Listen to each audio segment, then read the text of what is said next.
En direct du Club de l'Ours avec un invité aujourd'hui, Étienne Blanc, le premier vice-président de la région Auvergne-Rhône-Alpes. Monsieur le vice-président, bonjour. Bonjour. Vous avez eu l'occasion ce matin de vous exprimer devant l'Assemblée du Club de l'Ours sur les politiques régionales et notamment votre intervention a porté sur le bilan après un peu plus d'une année de mandat concernant par exemple la fusion de l'Auvergne et de Rhône-Alpes. Ça se passe comment ? Ce que j'ai voulu démontrer ce matin, c'est que dans un pays dans lequel on dit communément la réforme, c'est pas possible, les structures publiques, on ne peut pas les réorganiser, chaque fois que vous faites quelque chose, ça coûte, j'ai voulu démontrer qu'on pouvait réorganiser les collectivités territoriales, mettre en place de nouvelles politiques et, ce faisant, réduire considérablement la dépense publique. Alors justement, cette dépense, vous l'avez réduite de combien ? Alors, je ne peux pas encore donner le chiffre exact puisqu'on est en train d'arrêter nos comptes,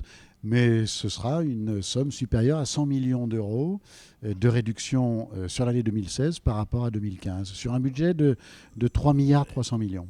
Voilà, et vous avez expliqué ce matin finalement que certaines dispositions n'avaient rien d'anecdotique. Vous avez donné l'exemple de la réduction des indemnités des élus ou de la vente d'une partie du parc automobile. Vous pouvez nous parler de ces deux exemples ? Ce que je veux dire, c'est que parfois, on prend une décision et l'opinion dit c'est anecdotique, ils vont expliquer ça devant des télévisions, et, c'est marginal. Ça n'est pas vrai.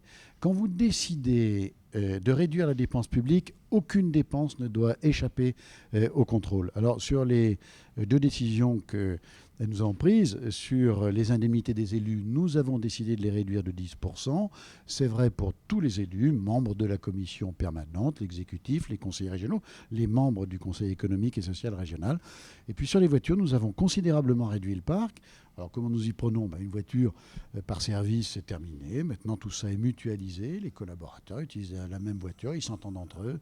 Et on a réduit de 50 le nombre de véhicules. Voilà, et vous chiffrez à combien alors les économies sur ces deux postes par exemple ? C'est difficile, mais sur les élus, sur la durée de la mandature, on sera aux alentours des 9 millions d'euros. C'est-à-dire, comme je donnais l'exemple, grosso modo le tiers d'un lycée, c'est pas anecdotique. Et sur les automobiles, on sera environ, sur les voitures, sur le parc automobile, environ du même montant, un tout petit peu moins, entre 7 et 8 millions d'économies. Vous avez expliqué ce matin finalement qu'on pouvait juger de la bonne santé de la politique économique de la région par rapport à sa capacité d'investissement. Quelle est-elle aujourd'hui ? Alors, on va s'approcher à nouveau des 800 millions par an. Elle s'était tarie sur les 10 dernières années. Elle avait chuté de 20%. Donc on la reconstitue très rapidement. Cette année, on sera de l'ordre des 800 millions d'euros d'investissement sur notre région. Et l'objectif, c'est d'arriver au milliard par an à la fin de la mandature pour, cumulant sur les 5 années, aboutir à grosso modo 4 milliards d'investissements pour notre région.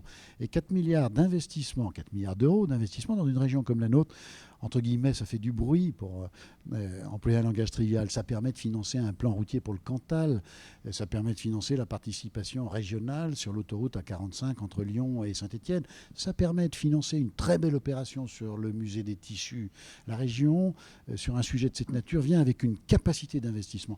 Et elle ne le fait pas par la dette. Elle le fait parce qu'elle augmente considérablement sa capacité d'autofinancement, ce qui lui permet d'investir massivement. Voilà.